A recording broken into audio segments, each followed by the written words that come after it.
Bapak dikenai biaya berapa? 1.300.000 Hanya untuk itu saja biaya Iya, PCR-nya? per orang. Satu orang? Iya. Di satu sisi petugas pelabuhan mewajibkan seluruh yang keluar dari Pulau Nias masuk ke Sibolga wajib menunjukkan tes swab. Tetapi di sisi lain ada juga bisa lobby-lobby.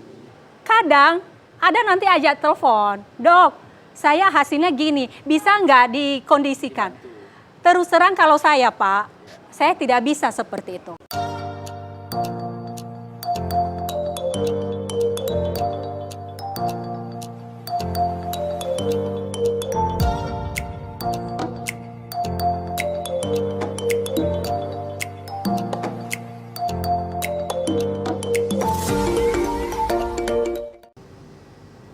Selamat malam pemirsa, kembali bertemu dengan saya dalam program One Man Show. Kali ini kita mengangkat topik tentang PCR, antigen, dan vaksin.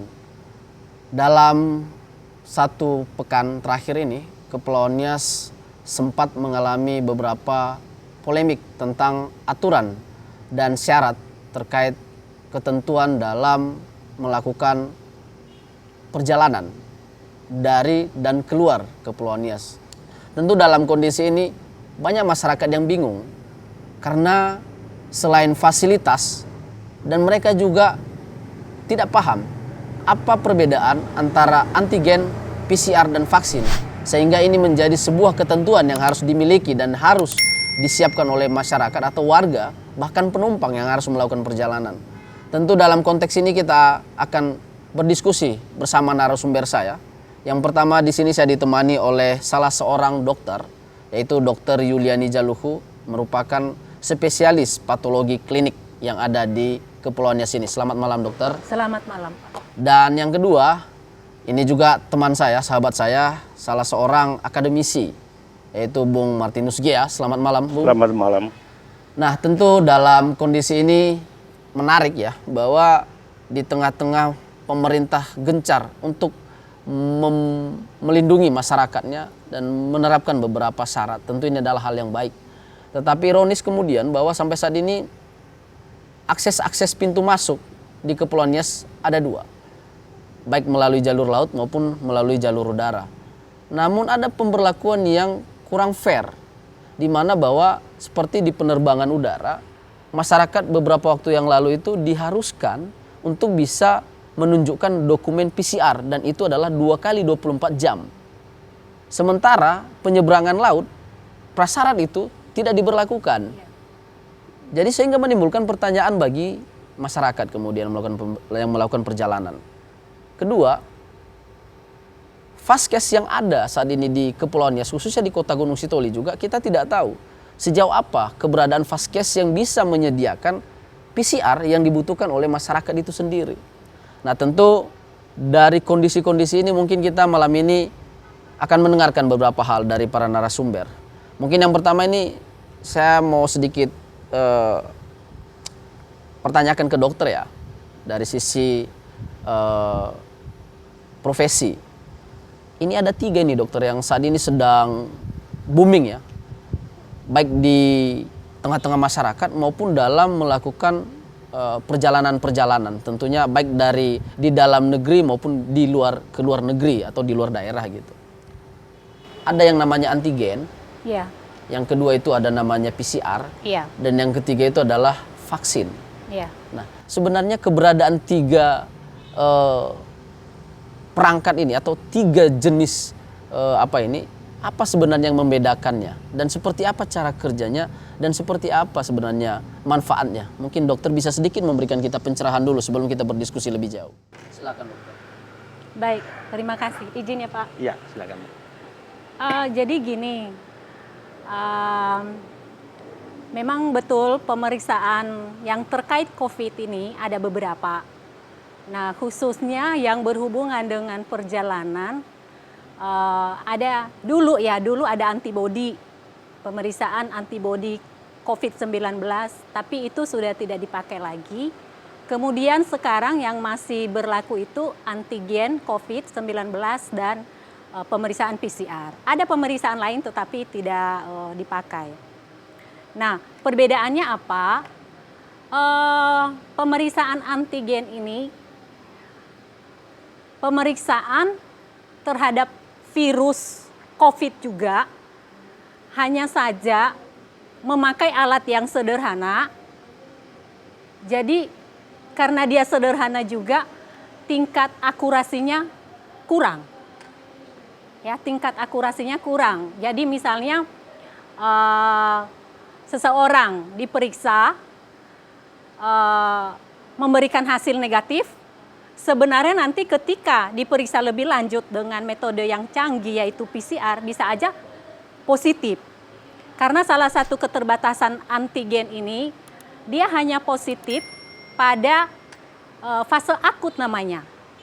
Jadi fase akut ini fase ketika si A terinfeksi, itu 0 hari, terinfeksi hari ini, maka sampai 5 hari, 6 hari kemudian ke depan, disitulah antigen bisa positif. Setelah 6 hari, antigen tidak positif lagi. Bahkan bukan hanya itu, di antara 6 hari ini aja, kalau antigennya banyak merek ya, banyak merek antigen. Jadi kalau antigen tertentu, ya bisa aja di situ masih negatif juga. Nah, bagaimana dengan pemeriksaan PCR? Pemeriksaan PCR ini metode canggih sekali, metode molekuler. Jadi yang diperiksa di situ gen dari si virus COVID-19. Nah, sudah dilakukan penelitian, ini si COVID-19 ini punya gen apa saja yang membuat dia berbeda dengan virus lain. Jadi dia khas hanya ada di COVID-19. Nah, karena juga pemeriksaan canggih, maka otomatis pasti alatnya mahal. Alatnya mahal, lalu pengerjaannya juga lama. Ada PCR yang agak cepat, tetapi itu apa ya, belum umum dipergunakan, Nah, yang umum dipergunakan ini dalam arti ada di rumah sakit pemerintah, ada di rumah sakit swasta, ada di lab swasta, ya, yang PCR yang saya cerita tadi bahwa pemeriksaannya itu paling cepat keluar hasil ya, sejak mulai periksa sampai keluar hasil paling cepat itu 5 jam, 6 jam. Ya, dan itu juga tidak semua tenaga kesehatan atau tenaga laboratorium mampu. Hanya orang-orang tertentu yang memang sudah dilatih. Itu bedanya. Punya skill khusus untuk itu. Punya skill khusus untuk itu. Beda dengan antigen tadi. Banyak yang bisa baca sebentar, bisa. Walaupun sebenarnya tetap juga harus ada pelatihannya sebenarnya ya. Nah, pemeriksaan PCR ini tingkat akurasinya tinggi sekali. Bahkan itu dikatakan 100%. PCR. Validasinya 100%. Jadi misalnya si A kita periksa positif, diberikan alat memberikan hasil bahwa positif, itu 100% betul. 100% valid. Nah, hanya saja ada memang kelemahan pemeriksaan PCR ini. Karena dia memeriksa gen si COVID-19 ini, artinya dia tidak bisa membedakan virus yang ada ini masih hidup atau mati. Itu saja satu-satunya kelemahan PCR ini. Jadi makanya pemerintah itu ada aturan. Kalau misalnya positif, maka dia untuk sekarang ya isoman 14 hari kalau ada gejala. Karena apa? Dipercaya secara teori kalau dia sudah isoman 14 hari, maka virus yang ada di tubuh seseorang itu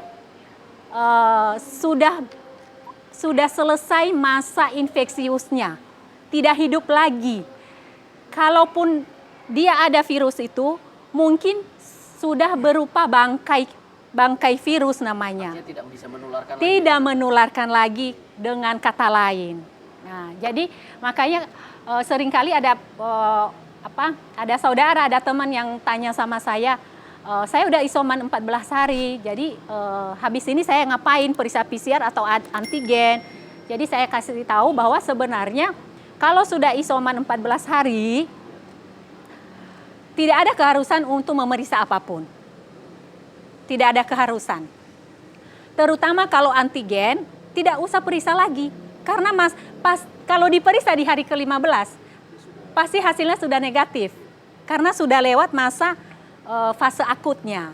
Nah, kalau diperiksa dengan PCR, kemungkinan juga positif. Tetapi yang positif itu apakah masih virus hidup atau sebenarnya sudah mati? Itu aja kelemahan. Iya.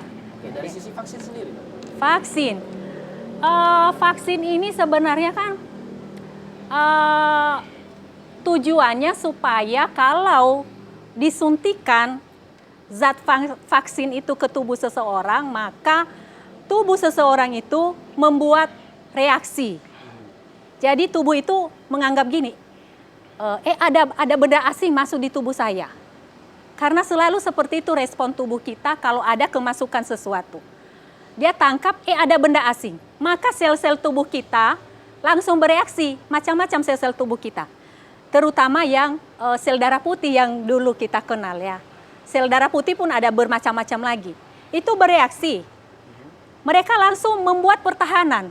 Ada yang menghasilkan hormon pertahanan terhadap antigen atau terhadap vaksin yang tadi masuk. Makanya nanti setelah 14 hari kemudian, 1 bulan, 3 bulan, kalau diperiksa, bisa diperiksa Pak. Kalau diperiksa, ketahuan berapa besar daya tahan tubuh kita terhadap virus corona ini yang sudah terbentuk. Oh, artinya sampai di level itulah manfaat ketika divaksin dan itu bisa diketahui ya? Iya. Artinya kekebalan tubuh kita itu sudah sampai di level mana gitu? Iya.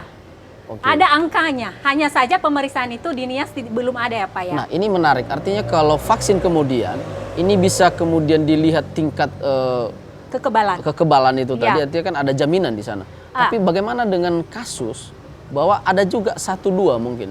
Tidak semua memang. Ya. Ketika divaksin banyak yang itu ada yang meninggal dan itu bahkan di TV ada ya kita mendengar ya. Bahkan ada yang lumpuh gitu.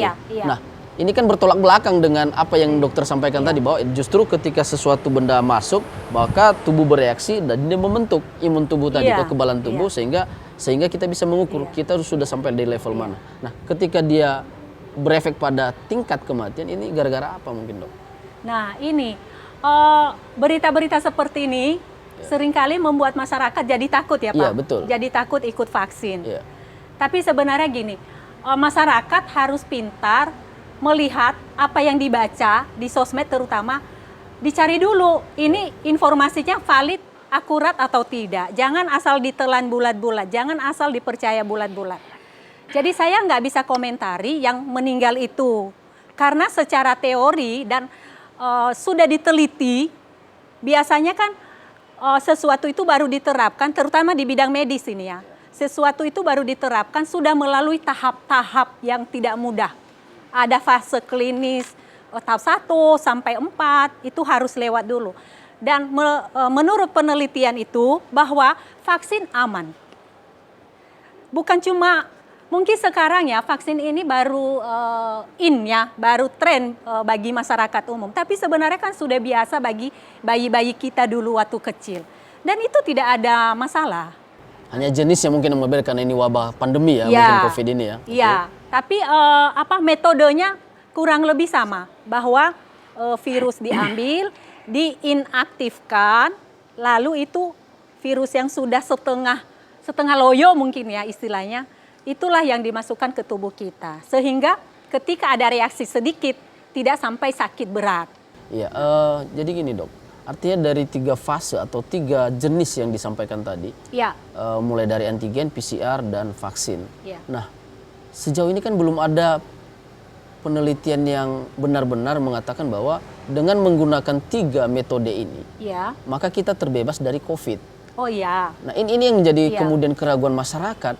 Lalu buat apa ini antigen? Lalu buat apa ini PCR? Lalu buat apa ini vaksin? Toh yang vaksin sendiri bisa terpapar kan gitu. Nah ini gimana kemudian dok? Iya.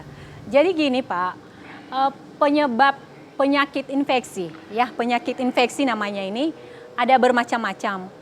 Bisa dari kuman atau kita kenal mikroorganisme, bisa dari virus, salah satunya virus hepatitis, contohnya virus HIV, virus corona ini yang sedang pandemi. Bisa juga misalnya dari parasit, misalnya malaria, cacing, bisa dari jamur.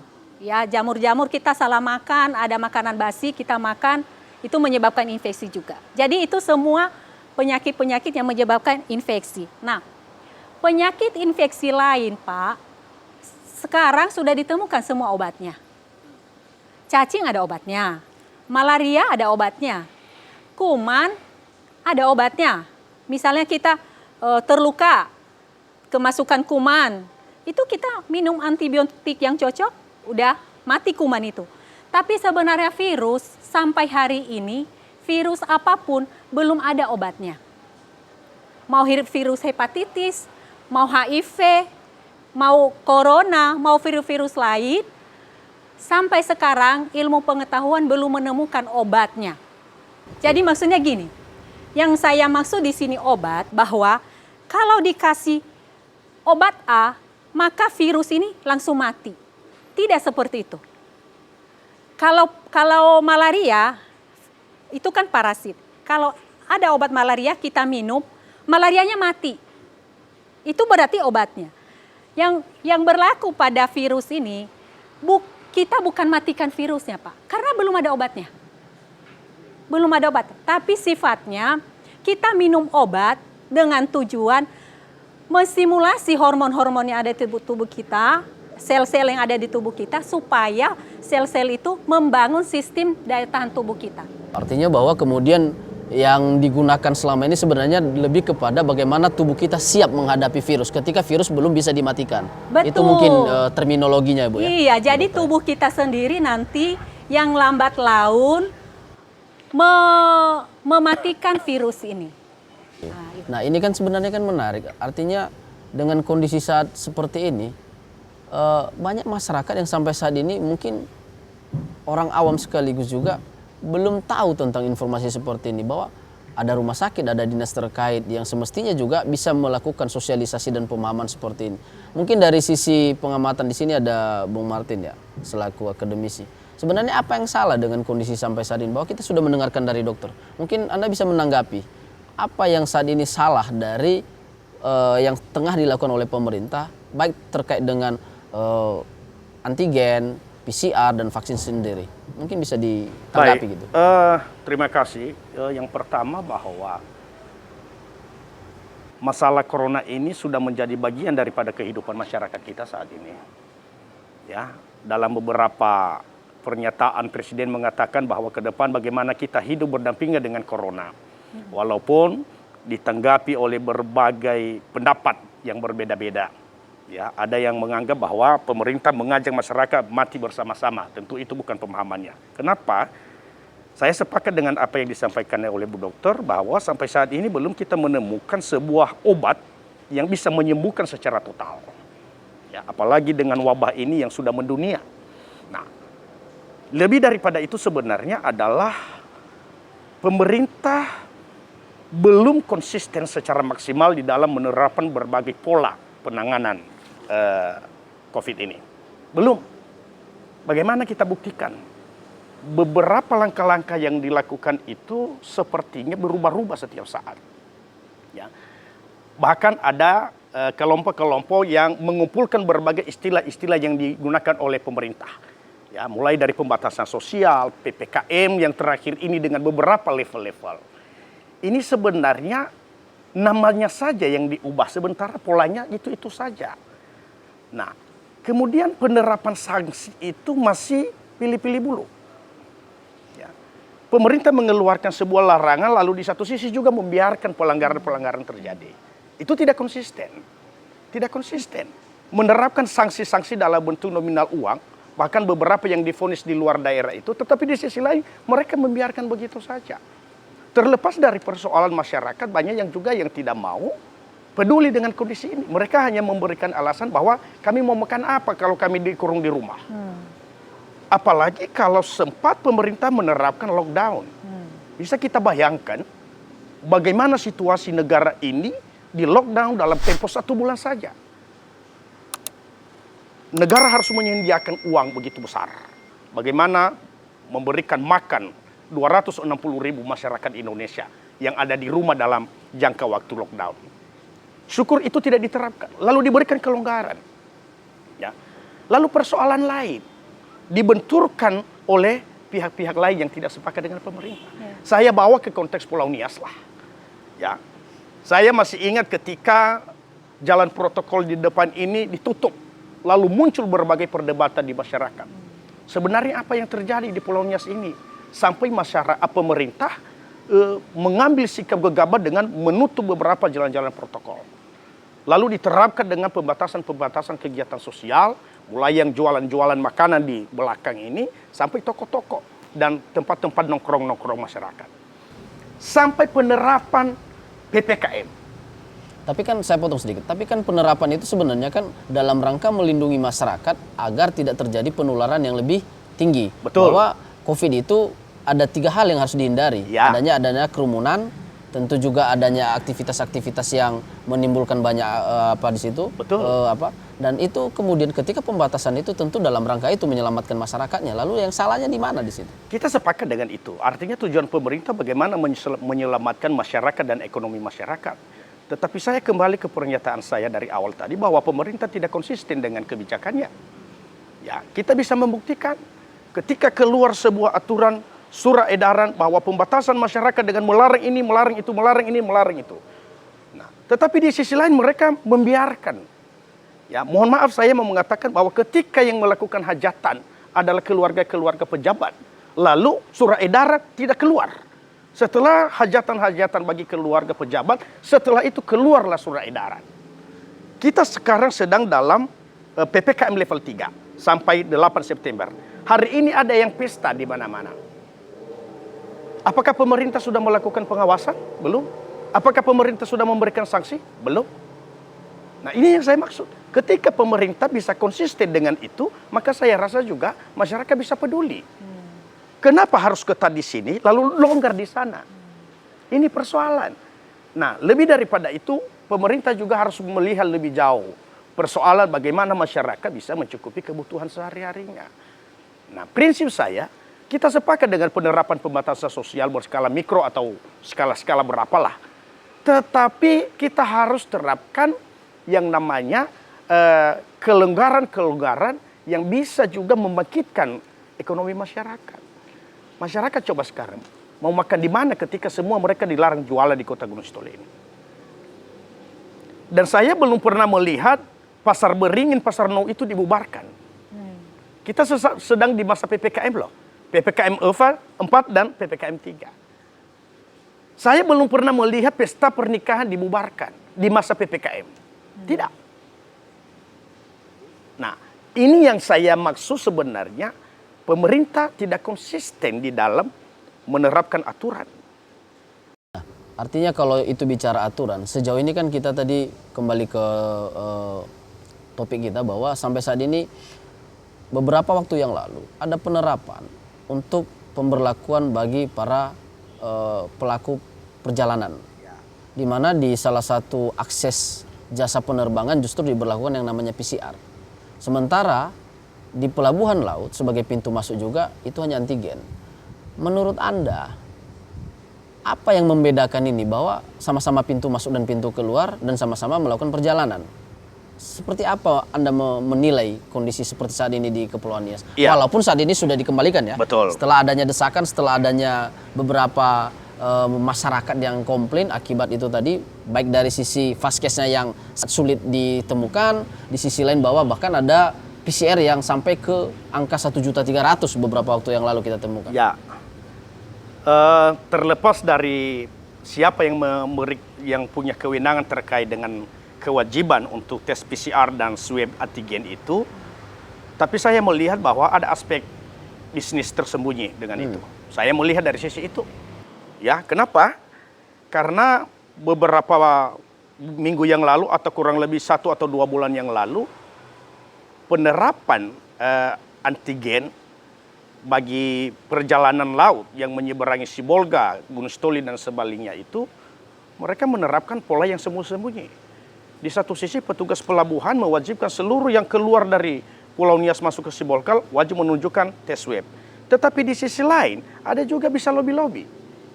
Saya bisa menyaksikan sendiri. Kita tinggal menghubungi petugas-petugas bandara itu lalu mereka bisa meloloskan orang-orang tertentu dengan bayaran-bayaran tertentu. Artinya apa? Tes yang diheboh-hebohkan itu sebenarnya masih bisa diterobos dengan kekuatan lobby-lobby. Ini aspek bisnis tersembunyi yang saya maksud. Nah, begitu juga dengan penerapan tes PCR yang sudah heboh beberapa hari ini di media sosial. Ya, tentu itu juga menjadi beban dan tanggung jawab pemerintah Kepulauan Nias secara khusus ya. Ya, bagaimana membangun komunikasi kepada pemerintah pusat yang mengeluarkan kewenangan tersebut.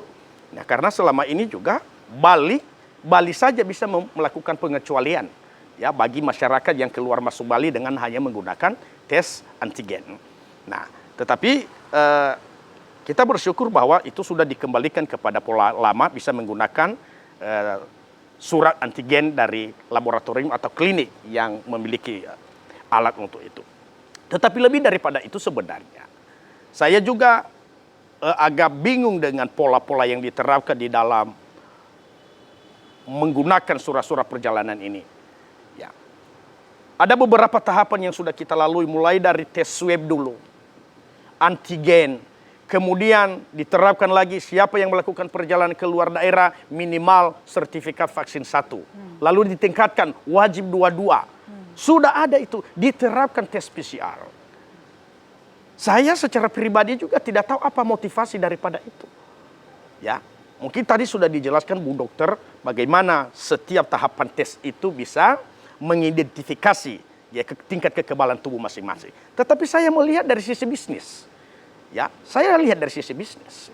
Nah, seharusnya yang kita dorong di sini adalah pemerintah daerah bersama legislatif bagaimana membangun komunikasi yang baik kepada pemerintah pusat ya dengan kondisi keterbatasan atas alat-alat tes PCR yang tidak ada di Kepulauan Nias. Kenapa? Karena kita tidak tahu sampai kapan berlaku pengecualian yang sudah dikeluarkan surat oleh Dirjen Perhubungan Laut atau Perhubungan Udara. Kita tidak tahu. Kalau dia hanya memberikan kesempatan sampai 2 minggu, lalu minggu ketiga setelah itu, lalu apa yang kita lakukan? Oke, menarik ini. Bu Dokter, artinya bahwa ada satu pernyataan yang disampaikan oleh Bung Martin tadi. Ini terkesan ada bisnis di balik ini. Mungkin Bu Dokter dari sisi pengalaman dan pengetahuan Bu Dokter lah, karena Ibu lebih ke dunia medisnya. Antigen swab atau PCR ini, dari sisi harga sendiri, kalau kita bilang tadi mungkin dari swab antigen itu ya mudah ya, karena dari sisi keakuratannya tadi mungkin dia sangat kurang untuk keakuratan. Tentu bisa nggak diinformasikan kita dari pengetahuan Ibu lah, harga antigen itu sebenarnya berapa? Dan kemudian kalau memang PCR kadarnya tadi 100%, kenapa pemerintah tidak langsung ke PCR aja menetapkan? Kenapa harus menggunakan season-season yang lain? Sehingga ada dugaan kemudian bahwa ini ada perilaku bisnis di balik-balik semua ini kan, bisnis obat, bisnis alat-alat medis gitu. Nah, apa yang Ibu bisa tanggapi dengan kondisi seperti ini sebagai dokter gitu? Baik, terima kasih. Saya sih melihatnya begini ya. Mungkin tadinya tidak ada tujuan bisnis. Saya tidak menemukan langsung ya, tapi saya tadi mendengar bahwa bisa dibuktikan, misalnya seperti itu. Mungkin tadinya tidak ada tujuan ke sana, tetapi karena ada kesempatan, mungkin seperti itu. Nah, tetapi begini, kami sebenarnya di bidang medis, kami sudah diajarkan bagaimana harus berperilaku, bagaimana harus bekerja, bagaimana harus melakukan tindakan. Dan itu wajib kami harus bisa mempertanggungjawabkan. Tetapi kalau misalnya ada yang oknum-oknum, ya saya tidak mengetahui dan saya tidak bisa jamin. Nah, mungkin di sini perlu juga dibedakan bahwa gini, ini kan sistem kita ini kan panjang dan melibatkan berbagai instansi, melibatkan berbagai profesi. Nah, sisi bisnisnya di sebelah mananya gitu ya, di sebelah mananya. Kalau tadi Bapak Martin menemukan bahwa misalnya di bandara ada yang bisa lolos, maka itu pihak beda lagi, bukan dari sisi kesehatan. Ya. Berarti ada praktik lah di sana, Iya. ada praktik ilegal Iya. yang dilakukan oleh oknum kemudian. Iya. Tetapi tetap objeknya adalah alat-alat medis ini tadi. Apakah itu Hasil-hasil. surat hasil medis Iya. dari swab atau Iya. PCR segala macam Iya. dokumennya gitu, dokter. Tapi sesungguhnya kan bukan orang kesehatan yang melakukan itu. Entahlah ya siapa. Tapi kalau sisi kesehatan, mungkin kita belum menemukan di Nias. Tetapi memang adalah kejadian. Namanya ini kan beda-beda ya. Hati seseorang dan niat-niatnya beda-beda. Ada kita lihat itu, kita dengar bahwa ada juga yang sampai ke hukum ya, jalur hukum. Ada yang memang misalnya mengeluarkan hasil, tapi sebelumnya sebenarnya belum diperiksa. Nah, dalam hal ini gini, kenapa ini muncul juga? Sebenarnya tidak lepas juga dari peran masyarakat loh. Dari peran masyarakat. Masyarakat mau nggak mendapatkan hasil yang abal-abal?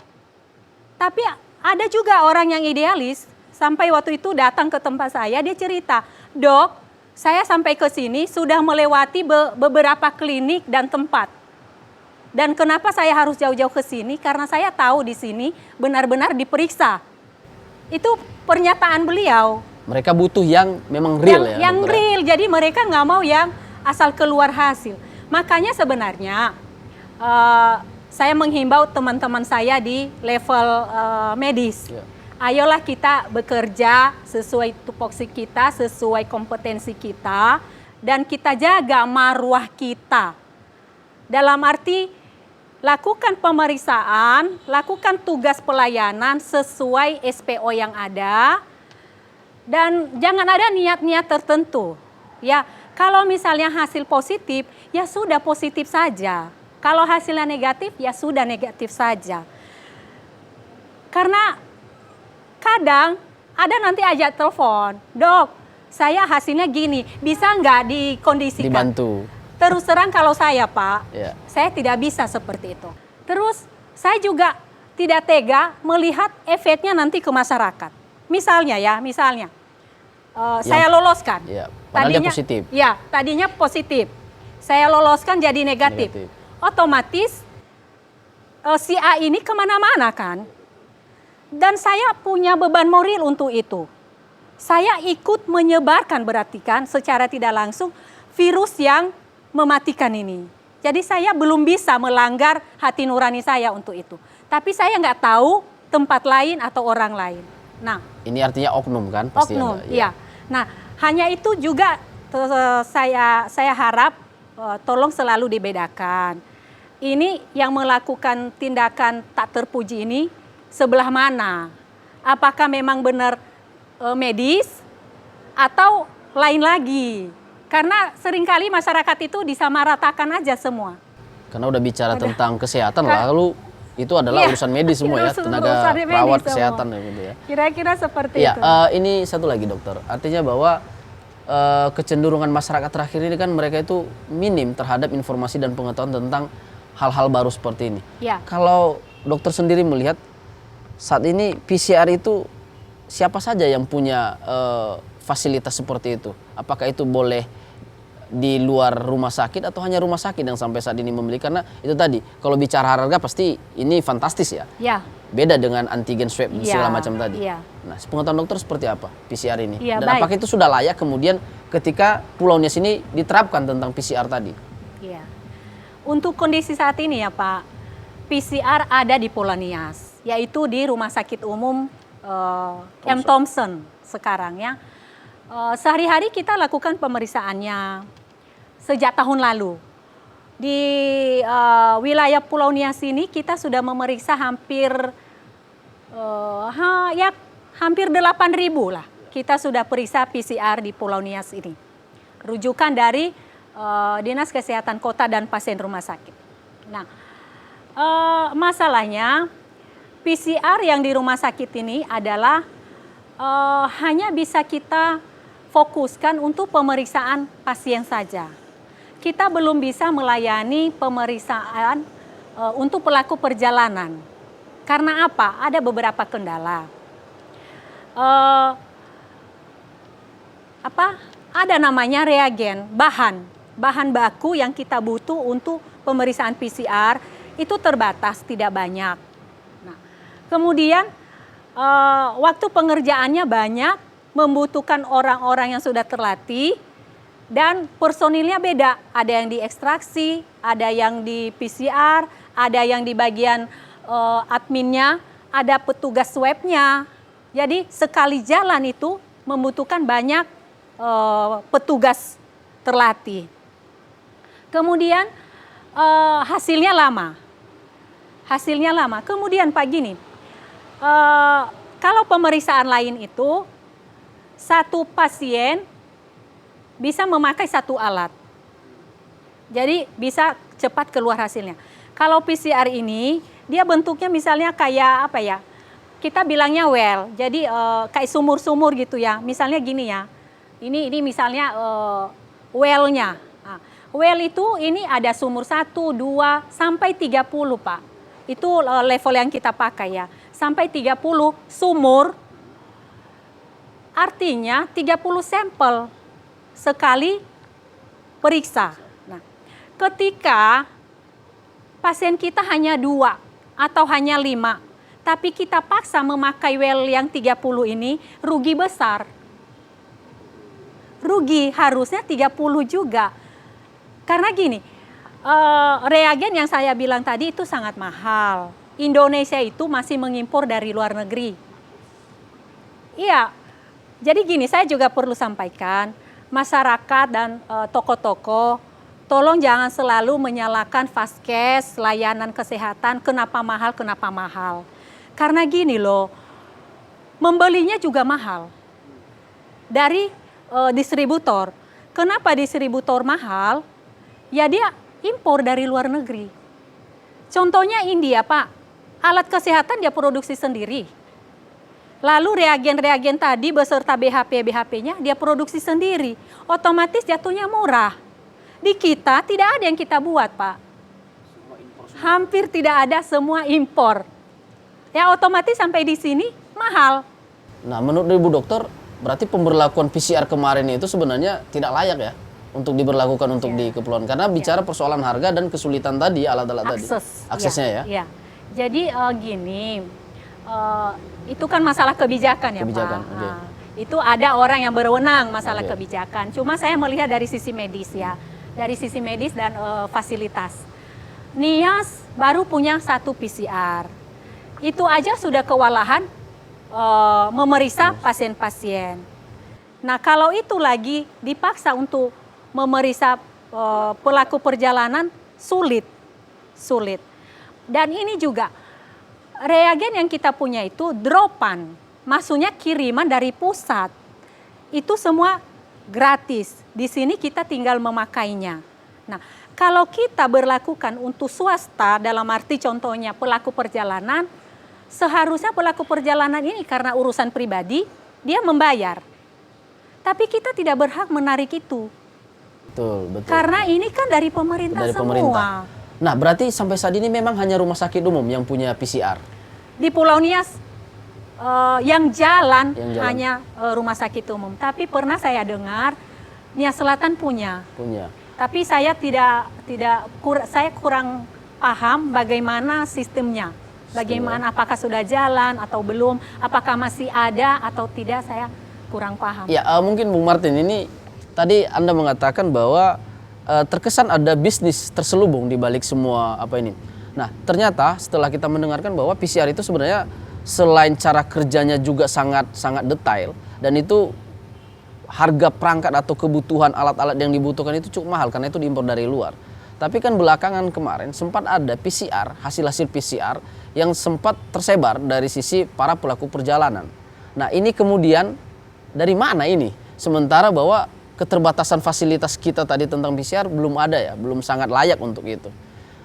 Anda menanggapinya seperti apa setelah mendengarkan ini? Baik, memang kita tidak bisa pungkiri ya bahwa ada juga oknum-oknum yang mengambil kesempatan dengan kondisi seperti ini dengan tujuan keuntungan, ya keuntungan baik secara pribadi maupun keuntungan secara kelompok. Tentu mereka yang memiliki akses untuk bisa memfasilitasi seperti itu. Kita bisa membuktikan bahwa beberapa juga oknum tenaga medis yang ditangkap di Bandara Kuala Namu beberapa bulan yang lalu, di Sibolga bagi pelaku perjalanan laut yang dari Sibolga ke Nias, itu sudah membuktikan bahwa ada oknum-oknum yang bermain di situ. Mungkin dari sisi kebijakan atau lembaga medisnya, misalnya rumah sakit, dinas kesehatannya tidak melakukan itu, tetapi ada oknum. Nah, tentu itu sudah disanksi secara hukum.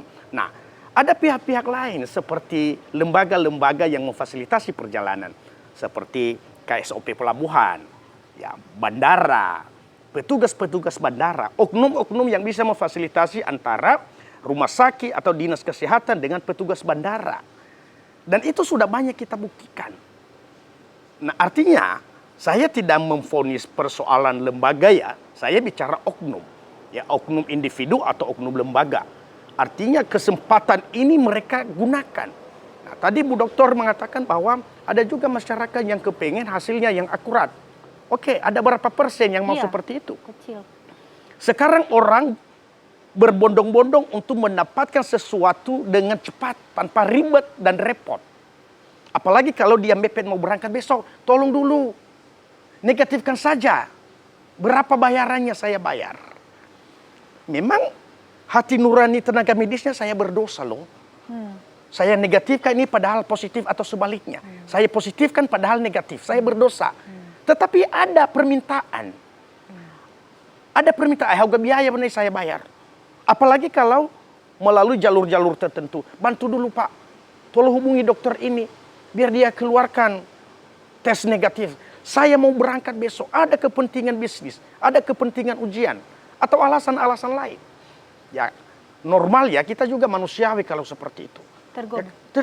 Antara tergoda atau juga sisi manusiawinya. Ya udahlah, kasihanlah, dia juga buru-buru. Apalagi kalau alasan-alasan yang agak-agak menyedihkan. Udah meninggal keluarga saya Pak, bantu dulu. Kita bisa menyaksikan bagaimana ketika Sila Rosa dulu di Humene itu menjadi bulan-bulanan di media sosial ketika dia dinyatakan sebagai korban atau pasien COVID. Kita bisa bayangkan. Dia ke sini hanya untuk berkunjung karena orang tuanya meninggal dunia. Lalu tersebar info dia sudah positif dan disebarkan kemana-mana sampai dia kembali ke Sulawesi. Nah, tentu kita tidak bisa menyalahkan satu pihak persoalan ini. Tetapi kita kembali ke persoalan aturan tadi ya. Aturan tadi artinya ada juga sinergitas antara seluruh pemangku kepentingan. Ya, pelaku kepentingan itu adalah pemerintah, ya secara khusus tim gugus dan pihak medis. Pihak keamanan juga. Ya, kalau kita memang bisa menerapkan aturan secara profesional, mari masyarakat kita ajak juga untuk bisa tertib dengan aturan. Kita juga masyarakat. Nah, kadang masyarakat kita juga ini banyak bebalnya. Banyak bebalnya. Disuruh cuci tangan saja, padahal dia yang cuci tangan, bukan kita. Nggak ada kuman, ini saya bersih kok. Disuruh pakai masker saja, lipstik saya rusak. Saya nggak bisa senyum dan sebagainya. Ada aja alasan-alasan. Entah sesak nafas lah, saya nggak terbiasa dengan itu. Atau di kalangan bapak-bapak sekarang, cukup saja minum TN, Tuonivarel, selesainya corona itu.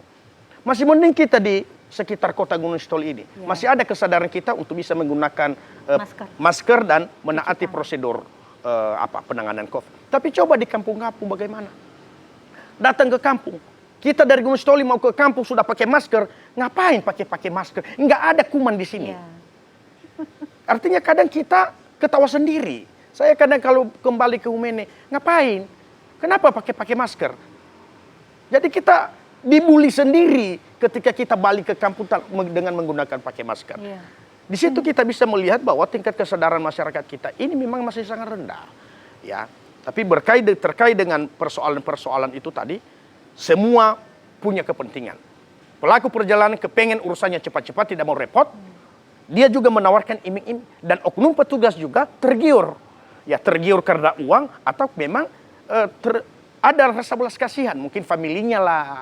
Dia bayangkan kalau kondisinya seperti itu. Terkait dengan yang hal seperti disampaikan, apa konkret yang semestinya harus dilakukan agar itu tidak terjadi lagi? Bahwa ini sangat mencederai dan melukai ya proses-proses ini kemudian. Apa yang semestinya harus dilakukan untuk ini? Ketegasan pemerintah. Ketika pemerintah tidak tegas dengan itu, maka semua akan mengambil kesempatan.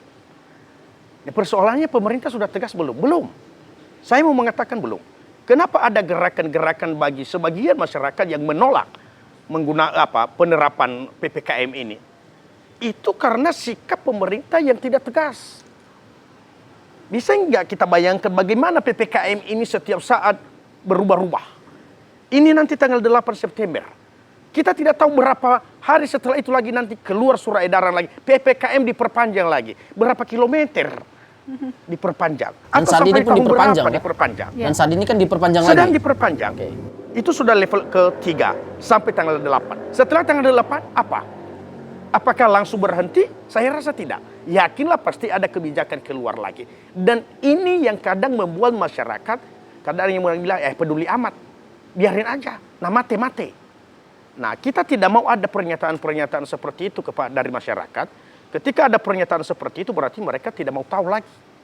Nah tetapi pemerintah harus betul-betul memiliki mekanisme yang benar, terintegrasi dengan semua pemangku kepentingan, dan ketegasan di dalam mengambil kebijakan. Itu. Terima kasih. Mungkin sebelum kita mengakhiri diskusi kita, Ibu Dokter, apa harapan sebenarnya agar apa yang tadi Ibu Dokter sampaikan itu semestinya itu bisa diterima, bisa didengarkan dan bisa dilakukan oleh masyarakat, bahwa hal-hal penting terkait tadi beberapa fasilitas-fasilitas atau alat-alat yang digunakan dalam rangka menurunkan tingkat penularan dan penyebaran COVID ini tentu sangat perlu diperhatikan.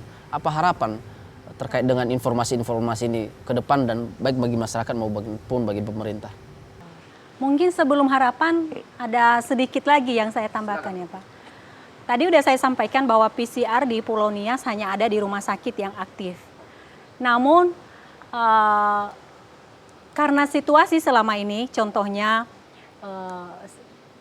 untuk saya, banyak masyarakat, bahkan teman-teman sejawat dokter, banyak kenalan, bahkan beberapa pejabat telepon saya, dok, bagaimana ini saya butuh PCR, berangkat, bagaimana solusinya? Nah, waktu itu saya bilang solusinya karena rumah sakit belum bisa akomodir untuk pelaku perjalanan, solusinya Bapak Ibu terbang dulu ke Medan. Kalau dari Nias ke Medan kan hanya antigen. Lalu nanti kalau sudah sampai di Medan, baru periksa PCR di situ. Banyak keluhan masyarakat Pak, bahwa aduh itu makan biaya Bu Dokter, lama harus nginep lagi di hotel, transportasi bandara artinya memerlukan biaya-biaya tambahan kemudian. Betul. Nah, itu tidak sedikit masyarakat, teman-teman dan tokoh yang menghubungi saya. Nah, waktu itu saya sendiri jadinya ikut terbeban juga, bagaimana ya solusinya. Karena saya membayangkan kalau saya sendiri, keluarga saya ke Jakarta, menemui masalah seperti ini ya tidak mudah juga.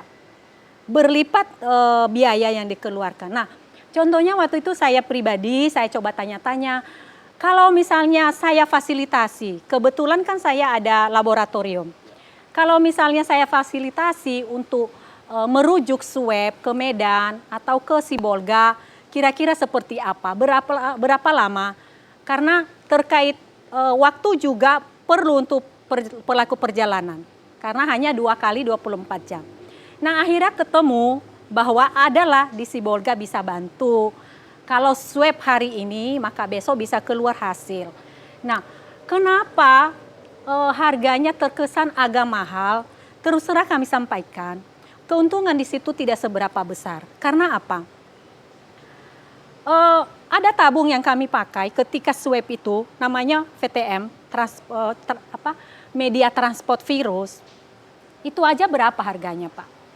50.000. Nah, belum lagi APD yang kami pakai, sarung tangan, baju yang sekali pakai dibuang, masker, penutup wajah, tutup kepala. Itu biaya untuk sekali melakukan pemeriksaan, Iya. mulai dari hasil yang VTR tadi sampai Iya, APD itu iya, ada berapa iya, kira-kira, iya. Dok?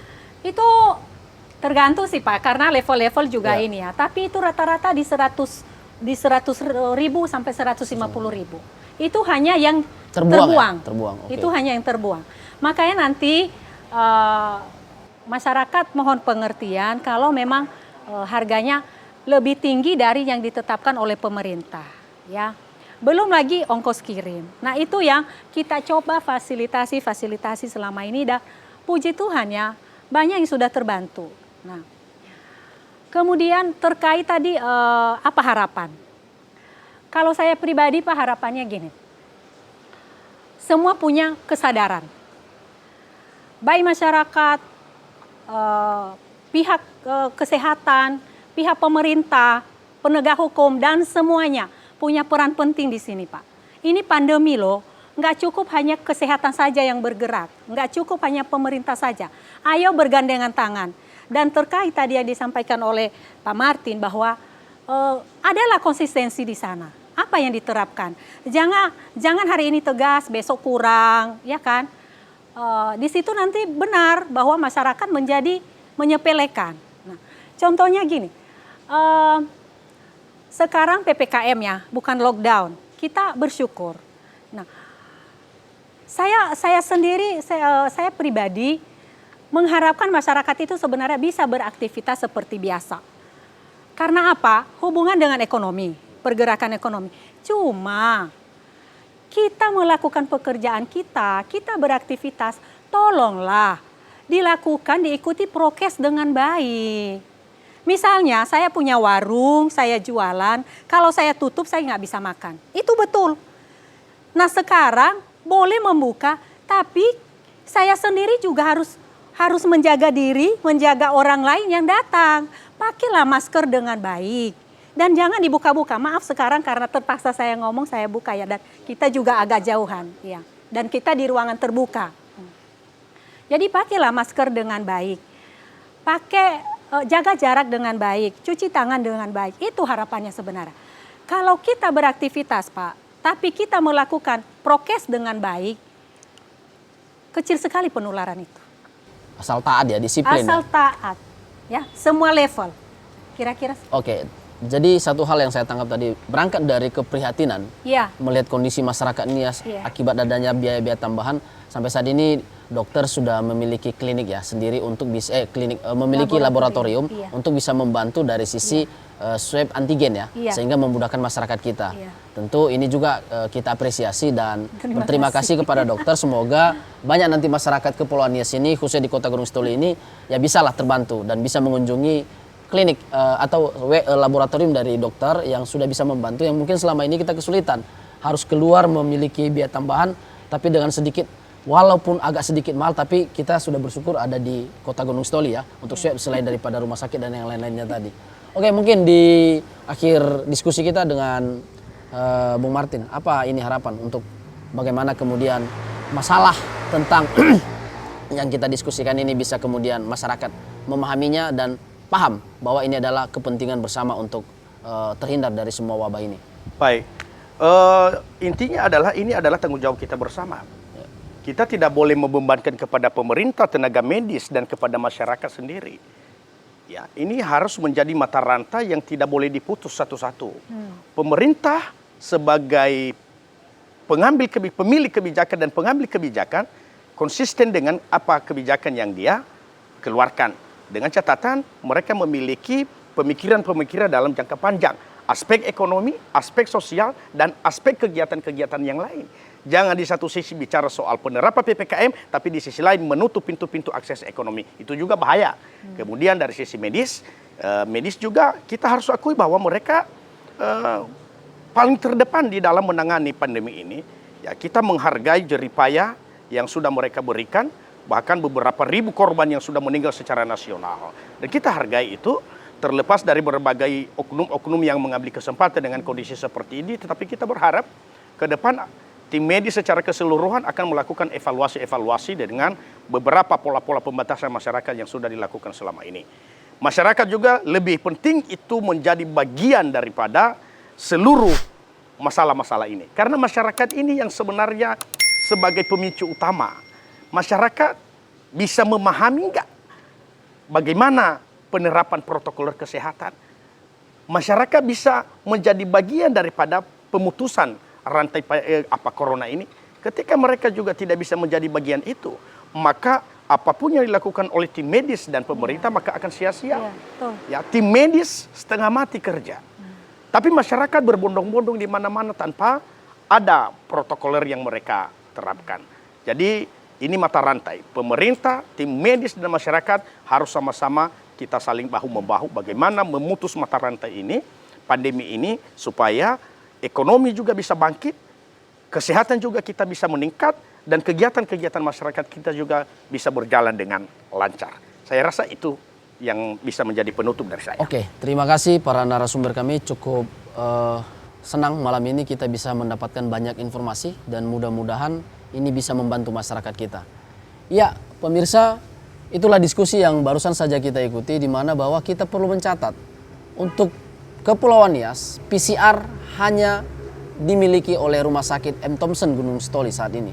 Dan tentu PCR ini merupakan satu-satunya harapan kita bagaimana kemudian pemerintah pusat bisa membantu dalam pelaksanaan pemeriksaan melalui PCR ini sesuai dengan apa yang disampaikan tadi, bahwa banyak keterbatasan yang saat ini kita miliki, yang kita temukan terhadap bagaimana fasilitas-fasilitas kesehatan khususnya PCR ini bisa lebih maksimal nantinya dipergunakan di Kepulauan Nias ini.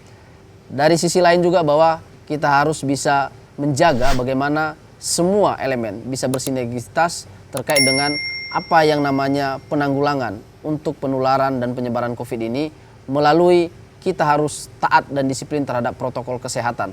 Baik itu menggunakan masker, menjaga jarak, mencuci tangan, dan menghindari kerumunan.